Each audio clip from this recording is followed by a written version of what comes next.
on verra justement les différents statuts et ceux qui ne seraient pas compatibles avec celui de VDI. Mais tout le monde peut rejoindre Jeunesse, sachez-le. C'est juste le statut VDI qui n'est pas ouvert à tout le monde.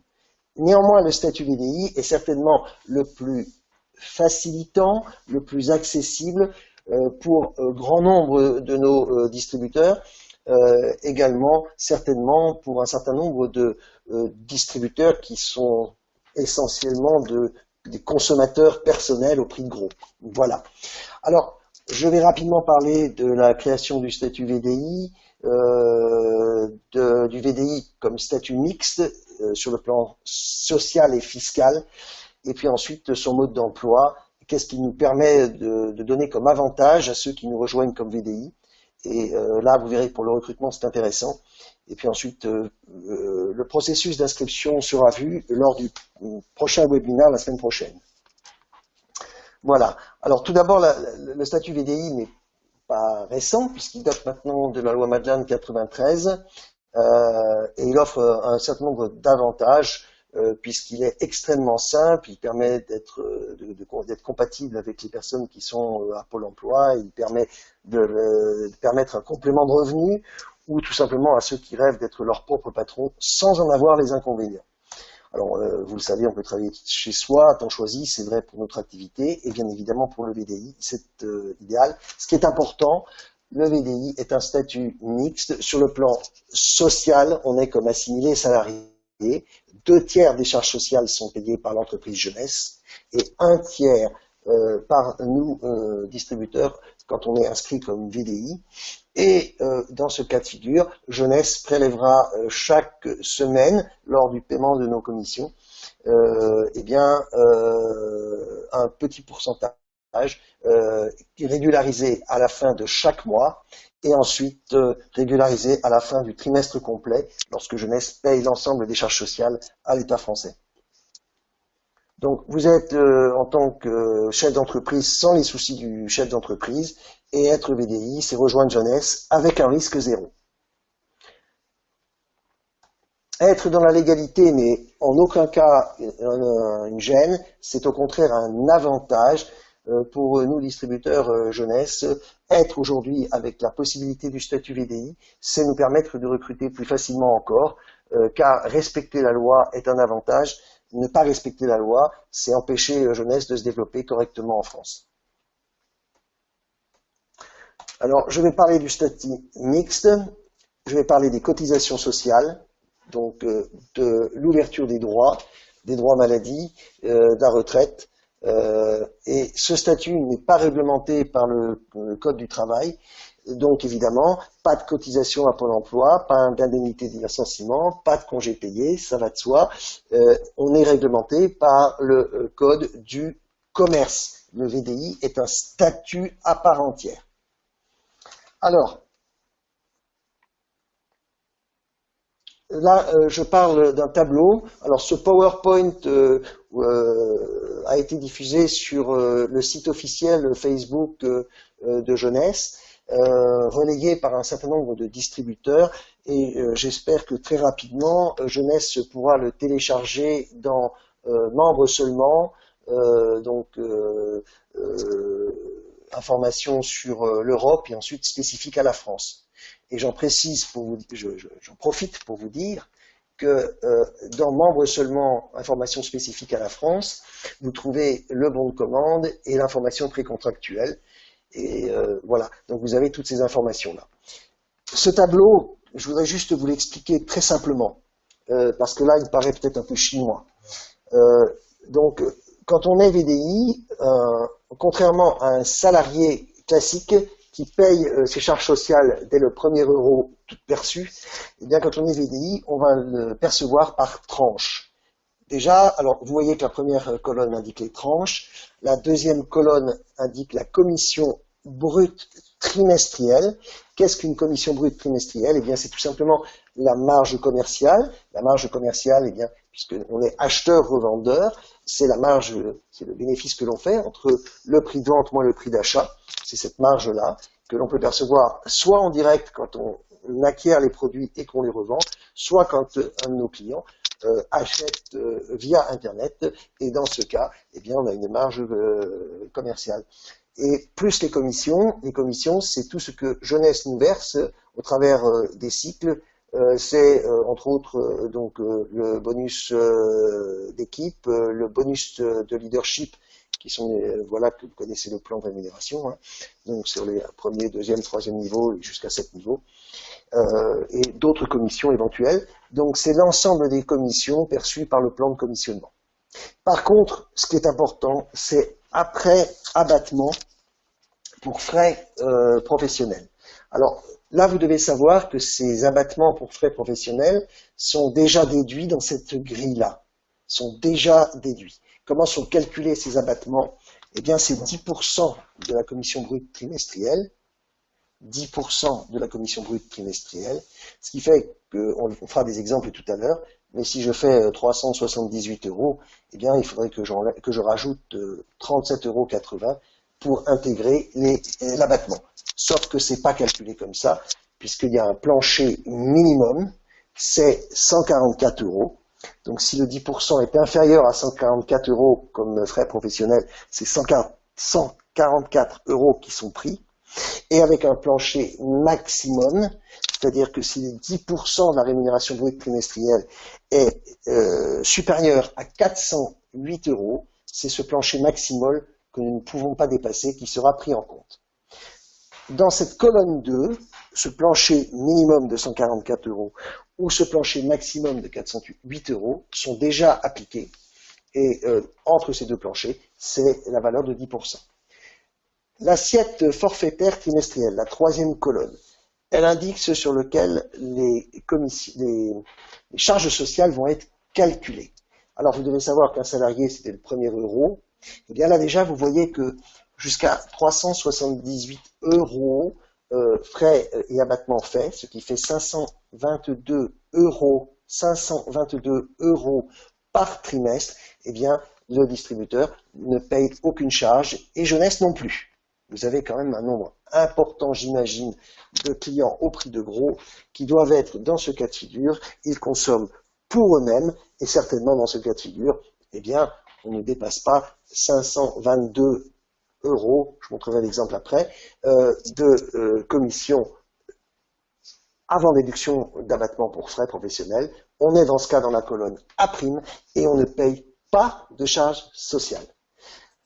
Pour les tranches A, B et C, les montants que vous voyez là ne sont pas une assiette forfaitaire, mais sont une cotisation forfaitaire.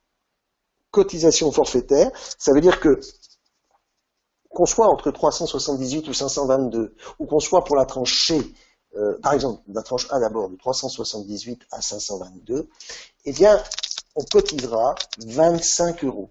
C'est-à-dire que le VDI, sur le trimestre complet, cotisera 9 € et Jeunesse 16 €. Voilà. Donc, vous voyez bien, c'est 9 € par trimestre, 3 € par mois. Je pense que j'insiste beaucoup là-dessus. Un client, un distributeur client au prix gros, si l'on veut, eh bien, sera gagnant plutôt qu'être client privilégié en gardant et en remplissant son statut de VDI, car ça ne lui sera quand même aucun inconvénient et que des avantages, et il aura, si même il dépassait 522, que 9 € à payer. Alors, par trimestre. La tranche B, c'est 50 € à payer, et la tranche C, c'est 150, à chaque fois répartis 1 tiers pour le VDI et 2 tiers pour Jeunesse. À partir de la tranche D, ce que vous voyez, c'est qu'on est là vraiment sur une assiette forfaitaire. Ça veut dire quoi? Ça veut dire que on va cotiser non pas sur ce que l'on a perçu comme rémunération brute, mais sur le montant forfaitaire de 609, auquel seront appliqués 17,40% de cotisation pour le VDI, ce qui fait 105,97 € et 31,05% pour l'entreprise Jeunesse. Vous voyez que dans ce cas de figure, on est gagnant là encore par rapport à un salarié, puisque nos cotisations sont sur des tranches, et dans ces tranches, sur une assiette forfaitaire. Et ça, on l'a jusqu'à la tranche O, que vous voyez en bas. J'insiste un peu là-dessus parce qu'il me paraît important que vous puissiez bien comprendre ce tableau. Donc je répète, pour la tranche A', aucune cotisation à payer. A, B, C, il faut regarder sur la base de 25 euros, un tiers, donc 9 euros pour VDI et 16 pour jeunesse. Pour la tranche B, 50 euros. Et pour la tranche C, 150 euros. C'est ces bases-là qui correspondent aux cotisations de jeunesse et des VDI. Et à chaque fois pour le VDI, c'est un tiers de la somme. À partir de D et jusqu'à O, c'est sur une assiette forfaitaire dont les montants sont indiqués dans la colonne 3. Et il faut appliquer les montants, c'est fait déjà, de 17,40 pour le VDI ou de 31,05 pour jeunesse. Et à partir au-dessus de la tranche O, eh bien, dans ce cas de figure, c'est la réglementation normale de cotisation des charges sociales, c'est-à-dire c'est sur le réel et à base de 17,40% de la rémunération réelle. Donc là, ça commence à être des rémunérations, enfin des charges plus importantes. Mais jeunesse, certainement, mettra en place des systèmes qui permettront, enfin qui inciteront quelque part, en tout cas nos distributeurs, à comprendre qu'on a plus intérêt à partir de, grosso modo, 1500 euros de commissionnement, de rémunération, commission brute trimestrielle, mensuelle, 1500 commission brute mensuelle. Donc je répète, 1500 euros de commission brute mensuelle, on n'a pas vraiment intérêt à rester VDI, même si la loi nous le permettrait.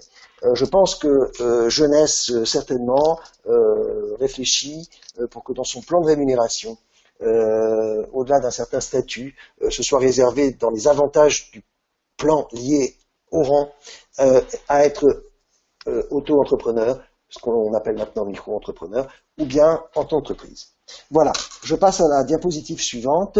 Exemple de calcul, c'est très simple. L'exemple de la tranche A', 378 euros, c'est la rémunération brute trimestrielle, déduction des charges, déduction des frais professionnels. Je rajoute 144 euros, c'est le plancher minimum, ça fait 522 euros par trimestre, ça fait 174 euros par mois et aucune charge à payer. Je pense que certains, je répète, distributeurs, clients au prix gros seront intéressés par cela. La tranche B, c'est 1044 euros qui est le maximum, plus 144 euros, puisqu'on est toujours à la tranche minimale de déduction des frais professionnels, 10% ne suffisant pas, ça fait 1188 euros, soit 396 euros par mois, ce qui est déjà pas mal, et les charges à payer pour le VDI sont de 18 euros par trimestre. Donc, vous voyez, ça fait pas encore des masses. 3 x 6, 18, ça fait 6 euros par mois. Et la tranche T, je vous l'ai montré, parce que là, on est au-delà des 10%, donc j'applique bien les 10%, enfin, au-delà du plancher minimal, donc j'applique les 10%, 1740, plus 174 euros de frais professionnels, ça fait 1914 brut trimestriels perçus, réellement, 638 en moyenne par mois. Il y a énormément de distributeurs qui vont se retrouver là-dedans, j'imagine, et les charges à payer sur le trimestre sont de 105,97 €. Alors, 105,97 €, ça fait grosso modo, je vais vous dire, 35 € par mois. Donc 35 € par mois quand on en gagne 638, je pense que c'est pas catastrophique. Je vais maintenant aborder les avantages sociaux d'être VDI.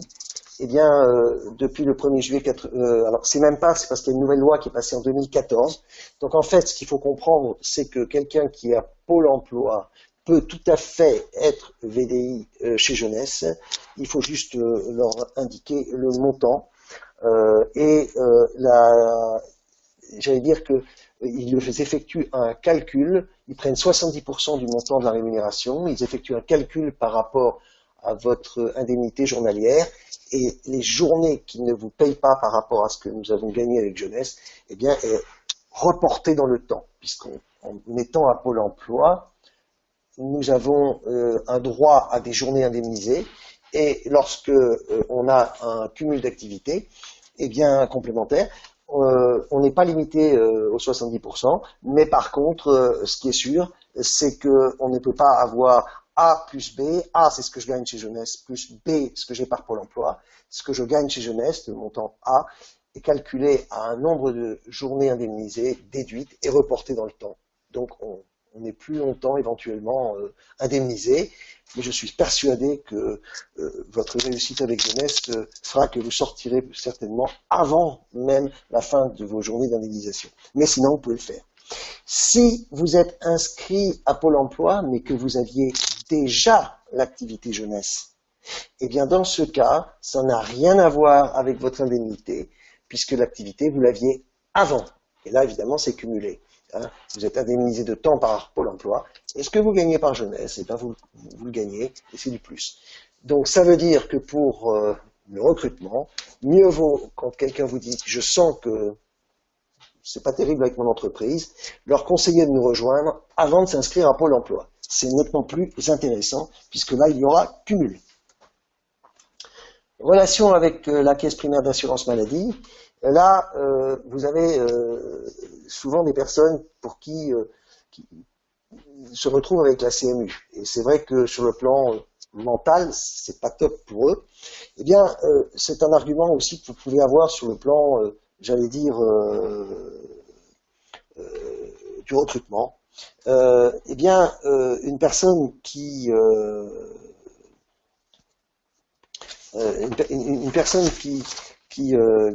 serait justement comment dire à 522 € par trimestre, c'est-à-dire environ 174 € par mois. Je dis bien 522 € par trimestre de rémunération brute trimestrielle. On est toujours dans juste la tranche au-dessus de la prime, quoi. Eh bien, dans ce cas-là, ou juste la prime, eh bien, cette personne-là se verra indemnisée. Si elle fait 3 mois d'affilée avec cette 3 mois avec une rémunération de 522 €, soit 174 € par mois, eh bien, elle aura pendant 2 ans droit au remboursement des prestations en nature. Donc ça me paraît intéressant. Quelqu'un qui est à la CMU et qui était sur son conjoint avant et qui se retrouve à la CMU, ou qui est à la CMU, peut retrouver droit aux prestations en nature dès lors qu'elle réalise un revenu minimum de 522. Notez bien, c'est pas 384. Là, je vous ai fait le chiffre sur 2016. C'est 522 € par trimestre.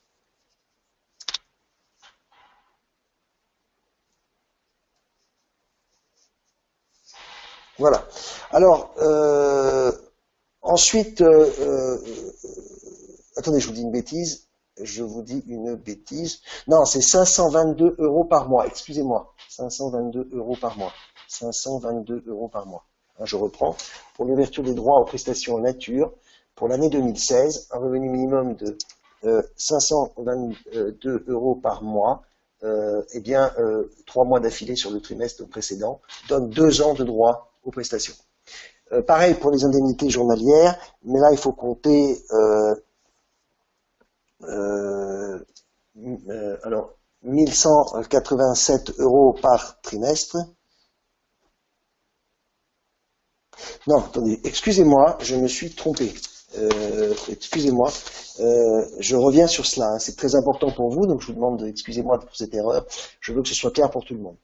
Pour l'ouverture des droits aux prestations en nature, le VDI doit avoir au cours des 3 derniers mois réalisé en fait 666 € par trimestre,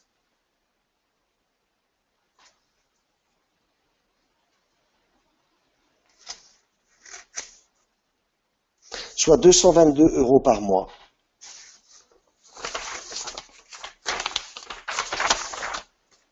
Attendez, parce que j'ai quelques doutes et je ne voudrais pas me tromper. Voilà, attendez. Voilà, excusez-moi. Non, alors je reprends encore une fois et pour la dernière fois. Les chiffres vont être tout à fait exacts. Excusez-moi, je suis désolé. Ça doit être l'émotion. Pour l'ouverture donc des droits aux prestations en nature, le VDI doit avoir au cours des 3 derniers mois un revenu minimum de 386,80 € précisément, chiffre pour 2016. soit 1160 € par trimestre. Et ça lui donnera droit pour 2 ans aux prestations en nature. Et ça me paraît important. Pour avoir droit aux indemnités journalières, je n'ai pas calculé le montant exact, il est légèrement supérieur à ce que vous avez là marqué, c'est-à-dire 480,50 € par mois, soit 1441 € par trimestre. C'est de quelques euros de plus, vous avez vu, puisque c'est lié au SMIG horaire en 2016. Je passe à la diapo suivante. Ce qui est important, c'est vous avez la possibilité aussi pour le recrutement de trouver des gens qui veulent uniquement valider des trimestres supplémentaires. Eh bien, on peut valider un trimestre de cotisation au titre général de l'assurance vieillesse, et là, ça correspond à un revenu du trimestre de référence, avec un minimum pour 2015, c'était 480,66 € par mois. Je ne l'ai pas pour 2016, mais vous l'aurez dans les semaines qui viennent, je vous le donnerai.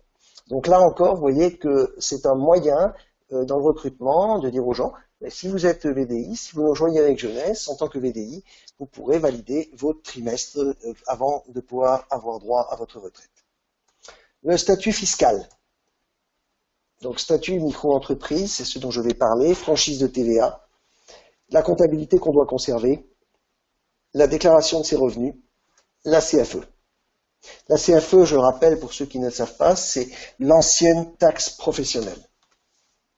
Alors cette ancienne taxe professionnelle appelée maintenant CFE, eh bien notez-le, c'est important, il y a une exonération au profit des VDI et pour 2015, si la rémunération brute annuelle est égale ou inférieure à 6 277 €.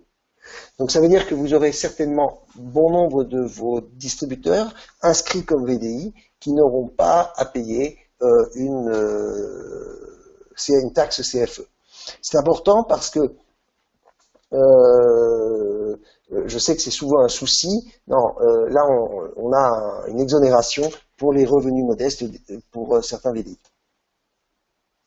Alors, le régime, on est acheteur-revendeur, donc le régime qui nous intéresse, c'est celui d'achat-revente. Donc, il est basé sur la somme de 80 200 € pour être en micro-entreprise. Donc, tant que vous êtes en dessous de cette somme, l'activité de revente, c'est le chiffre d'affaires à ce niveau-là. L'activité de prestation à prendre en compte, c'est toutes les commissions, 32 900 €. En tant qu'acheteur-revendeur, on le verra en tant que BIC, bénéfices industriels et commerciaux, micro-entreprise. Une chose, si vous avez des personnes qui sont inférieures à 90 200 de chiffre d'affaires, mais qui se retrouvent en activité de prestation, c'est-à-dire que toute leur commission versée par Jeunesse est supérieure à 32 900, eh bien dans ce cas, c'est l'activité de prestation qui prime, et dans ce cas, ils sortent de la micro-entreprise. Mais là, vous ne serez plus VDI à mon avis, vous serez déjà en auto-entrepreneur, même pas en auto-entrepreneur, certainement en société. Donc notez bien que pour un acheteur-revendeur, le montant c'est 82 200 € de chiffre d'affaires pour être en micro-entreprise, inférieur à cette somme c'est OK. Mais si votre activité de prestation, c'est-à-dire que vos commissions perçues, commissions par les ventes de votre réseau, est supérieure à 32 900, eh bien, vous êtes obligé de sortir du statut micro-entreprise, même si votre achat-revente est inférieur à 82 200. Voilà. Mais ça, à mon avis, il y aura peu de gens dans cette situation-là, puisque d'ici là, vous ne serez pas en VDI. La TVA, je vous conseille de toute manière d'être en franchise de base. Pour la majorité des VDI, vous devez le savoir. Eh bien, vous avez tout intérêt à être vous êtes en acheteur-revendeur, donc vous êtes BIC, BIC, bénéfices industriels et commerciaux, choix micro-entreprise et franchise de base de TVA. Ça, c'est important, on le reverra la semaine prochaine sur la façon de vous inscrire. Mais je répète, c'est BIC, micro-entreprise, franchise en base de TVA. Voilà.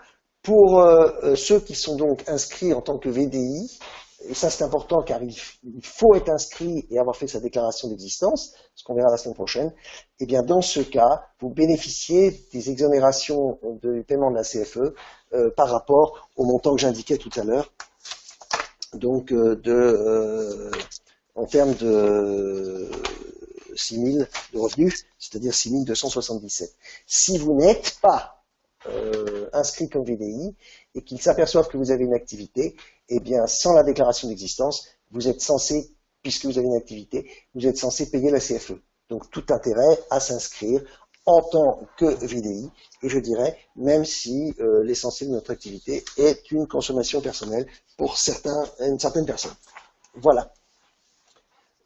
L'inscription au CFE se fait pour la déclaration d'existence au CFE URSSAF, vous avez là, mais vous avez une méthode qui a été mise dans Facebook officiel TM, repris par un certain nombre de leaders également et diffusé auprès du réseau, et puis on en parlera la semaine prochaine. Donc ce qui est important, c'est d'indiquer le statut pour ne pas bloquer le compte. Voilà, la CFE, l'exonération, je viens d'en parler. Donc, vous l'avez également.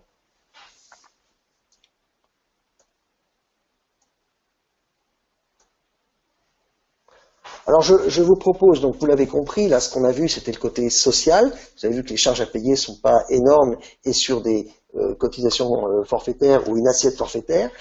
Pour le fiscal, on a vu que c'était en micro-entreprise, on a vu les seuils. On a vu également qu'on pouvait être exonéré de la CFE, et si cette CFE vous paraissait trop importante, vous pouvez également demander une exonération partielle. En général, l'État vous répond. Également, on a vu les avantages pour le recrutement, eh bien, c'est gagner des points de retraite, des trimestres, donc, c'est bénéficier des remboursements de la sécurité sociale et éventuellement des indemnités journalières. Mais les indemnités journalières me paraissent moins intéressantes puisque il vaut mieux, surtout si vous avez un réseau en place, développer votre activité et dans ce cas, vous ne pouvez pas être déclaré comme en indemnité journalière. Quels sont les droits et les obligations d'un VDI? Eh bien, tout simplement, tout d'abord, fournir le numéro de sécurité sociale avec copie de la carte vitale, signer le contrat d'agrément par Internet. Le VDI doit respecter l'image et les règles de la société, vous le savez, donc jeunesse, le code de la consommation et la déontologie de la vente directe. Le VDI s'engage à établir, donc quand il le vend directement, donc en achat-revente, un bon de commande une information précontractuelle, et puis ensuite un bon de commande que vous pouvez télécharger dans Membres seulement, France spécifique. Voilà. Il ne fait pas de vente forcée, on le sait, il est le seul responsable de ses actes, il a le droit de cumuler plusieurs activités, chômage et VDI, on en a parlé, il ne peut prendre aucun engagement ni décision au nom de jeunesse, c'est important, on est indépendant et on ne représente pas l'entreprise. Le VDI est donc indépendant, jeunesse ne peut prétendre à aucun droit de subordination, mais a le droit de nous informer et de nous donner des prix de vente conseillés maximum, peut nous aider en envoyant régulièrement toutes les informations techniques, commerciales que nous avons. Nous avons un intranet formidable, formidable, qui nous donne toutes ces informations. Alors maintenant, qui, c'est ce qu'on va voir, peut être VDI ou ne pas l'être? VDI et chômage, j'en ai parlé, pas de souci, vous l'avez compris. Par contre, un avantage à être inscrit comme VDI avant de se retrouver au chômage, car dans ce cas, le cumul total est possible. Dans le cas contraire, un calcul sera fait pour déterminer le montant des nombres de journées non indemnisées et qui, elles, par contre, seront reportées dans le temps. Une chose importante quand on est au chômage et qu'on a démarré l'activité jeunesse une fois inscrit au chômage, c'est de déclarer mensuellement et ensuite trimestriellement ces bulletins de précompte trimestriel et les bulletins mensuels. Voilà. C'est important, jeunesse nous les enverra, parce que si vous ne le faites pas, eh bien le montant de de pénalité que pourrait appliquer Pôle emploi serait très en la défaveur du distributeur, puisqu'il considérerait que on gagne, voilà, je vais vous le dire, une évaluation forfaitaire des revenus par Pôle emploi pour 2015 qui s'élevait à 602 € par trimestre. Donc la première année et 855,90 la deuxième année. Donc pour beaucoup d'entre nous, mieux vaut indiquer si on est VDI, eh bien les rémunérations que l'on fait, faute de quoi la cotisation, enfin le montant forfaitaire de rémunération risquerait d'être peut-être pour certains plus élevé. Être VDI et fonctionnaire, alors c'est vrai que c'est parfois compliqué. Aujourd'hui la loi a un peu évolué. Il faut savoir que un VDI a deux solutions, enfin un fonctionnaire a deux solutions. Soit le fonctionnaire demande à être en création d'entreprise, c'est-à-dire qu'il veut être VDI parce qu'à terme, il veut monter son activité, il veut sortir du fonctionnariat au bout des 2 ans. Il a 2 ans tout en restant fonctionnaire pour démarrer son activité. Ça passe par une commission. Dans ce cas de figure, elle peut être acceptée. Dans le cas de figure où le fonctionnaire dit qu'il veut faire ça en complément de son activité de fonctionnaire, la commission en général refuse. Et dans ce cas, je vous conseille de trouver, parfois vous avez un conjoint qui n'est pas fonctionnaire ou un proche qui peut travailler avec vous et qui lui serait inscrit comme distributeur. Donc des solutions, il y en a toujours. Hein, retournez vers votre vers votre sponsor, vers votre parrain, et puis il saura vous mettre en relation avec les gens qu'il faut pour vous aider dans ces réponses. Donc VDI et fonctionnaire, on peut être en fonctionnaire chez Jeunesse, il est parfois plus difficile de le faire au travers du VDI, mais si on veut le faire en termes de création à terme, généralement c'est accepté. Sinon, il faut trouver d'autres solutions. VDI et profession libérale. Alors, pour les professions libérales, il faut séparer la profession libérale réglementée, c'est-à-dire tout ce qui est avec un code déontologique spécifique, les médecins, les notaires, les avocats, etc. Pour ces gens-là, il vaut mieux contacter le cabinet, je vais vous donner les coordonnées, donc c'est le cabinet Rivière, donc s.rivière, si vous voulez bien noter. Je vais vous donner un numéro qui a déjà été diffusé, un numéro de téléphone et un mail, qui vous permet, si vous ne pouvez pas être VDI, de pouvoir trouver les réponses. C'est le cabinet Rivière. Le mail est s comme Sylvain, .rivière, rivière comme une rivière, s.rivière, cabinet, du 6, petit d comme Denis, petit d, du 6, expertcomptable.com. Donc je répète le mail, s.rivière, cabinet, du 6, petit d, du 6, expertcomptable.com. Je vous donne également le numéro de téléphone 01 76 36 06 39. Je répète 01 76 36 06 39. N'hésitez pas à appeler en indiquant bien que vous appelez de la part de Jeunesse, que vous êtes en relation avec Jeunesse, que vous êtes distributeur Jeunesse, et si c'est votre parrain qui le fait dans ce cas avec vous, et dans ce cas de figure, on vous indiquera quel est le statut le plus adapté à vos besoins. Donc VDI et profession libérale, oui pour les professions non réglementées, pour les professions réglementées compliquées.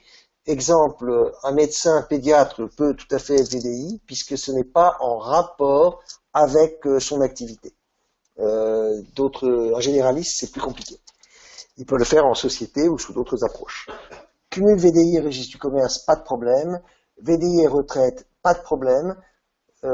Il faut juste se renseigner auprès de vos caisses de retraite pour savoir jusqu'à quel montant vous pouvez avoir une activité sans que ça pénalise vos montants de retraite auxquels que vous touchez. Il faut savoir qu'un médecin à la retraite, pas de problème. Il faut savoir qu'un fonctionnaire à la retraite, pas de problème, puisque c'est des retraités. Hein. Donc intégrez bien cela. Les autres cumuls permis, eh bien c'est VDI et APE, bien sûr VDI et femme ou homme au foyer, VDI et statut étudiant s'il est majeur et fiscalement pas dépendant de ses parents, VDI et activité professionnelle du privé, c'est normal. On peut avoir une entreprise et être VDI. Pour l'auto-entrepreneur, eh bien, VDI et auto-entrepreneur, cela dépend de l'activité. Parfois, c'est plus compliqué, il faut que l'activité ne soit pas la même. Exemple, un auto-entrepreneur dans l'esthétique peut faire Jeunesse en utilisant son auto-entrepreneur.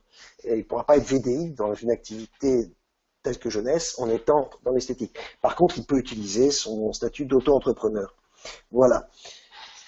N'hésitez pas, si vous avez des questions, posez vos questions, je le répète, sur le lien vdi@jeunesseglobal.com, vdi@jeunesseglobal.com. Alors le statut de VDI aujourd'hui, et ça peut beaucoup vous aider dans le recrutement encore, puisque en 2008 ça a fait son entrée dans le code du commerce, et donc un statut reconnu. Ces activités sont encadrées, on est là pour mettre en place un réseau de distribution de vente, d'où la nécessité de faire des clients. C'est très important et ne jamais oublier que notre activité est quand même de développer auprès de clients et d'avoir des clients.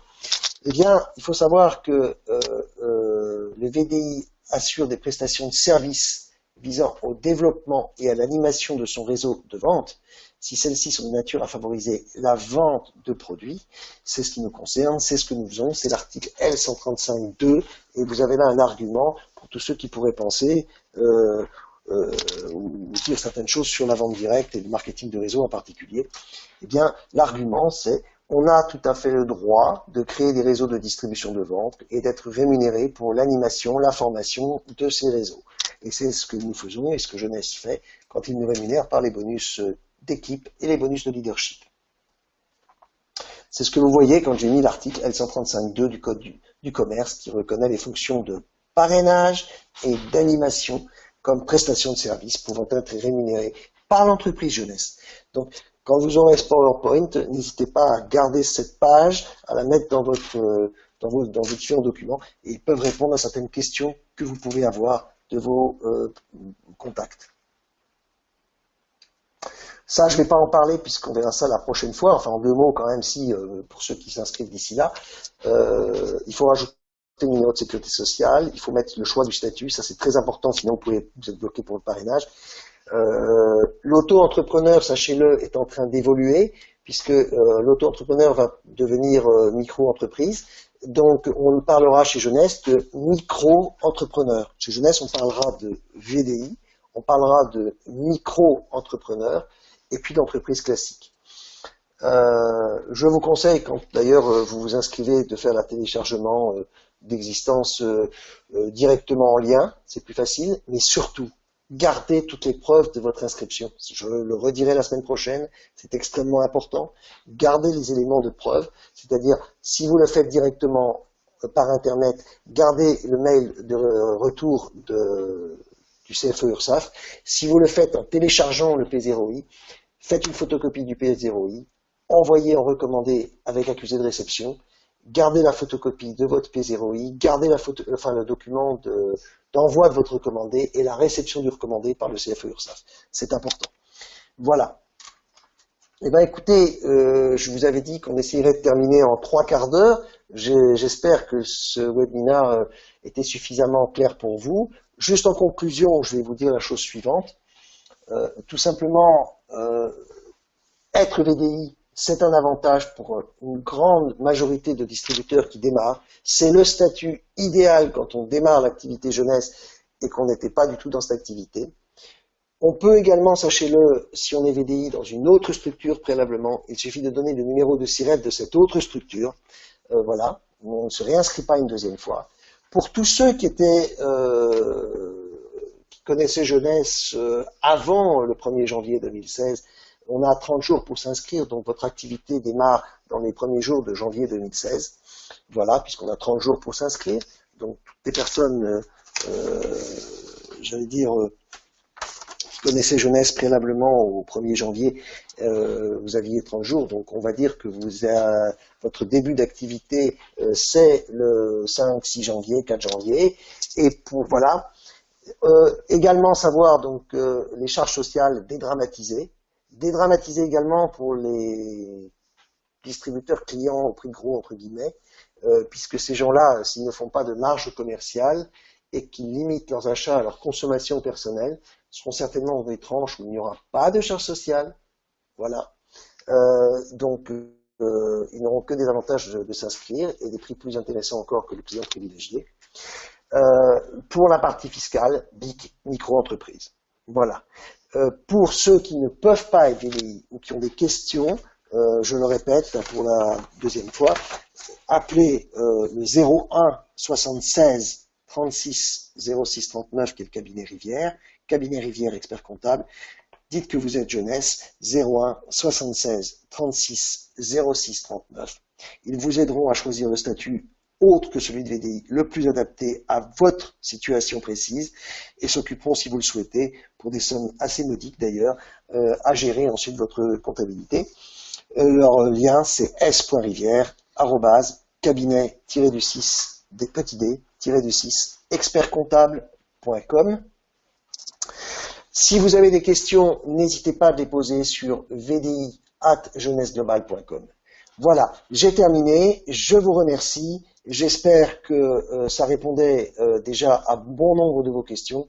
Jeunesse attend vos autres questions sur le lien que je vous ai indiqué, enfin le lien mail, l'adresse mail. Je vous remercie, passez une excellente semaine, profitez des promotions en cours chez Jeunesse, en particulier 1 euro pour le kit de démarrage pour toute personne qui s'inscrit avec un kit basique ou plus. Je vous remercie bien, à très bientôt, bonne soirée et bonne semaine. Merci beaucoup Jean-Marcel en tout cas, et puis de mon côté Adi Boukatem, je vous souhaite également une très bonne soirée et je vous donne rendez-vous donc la semaine prochaine pour bien entendu prendre des informations sur le processus d'inscription dans le cadre du VDI, donc par rapport au back-office, etc. Donc bonne soirée, bonne semaine et à très bientôt. Merci et bon succès. Au revoir.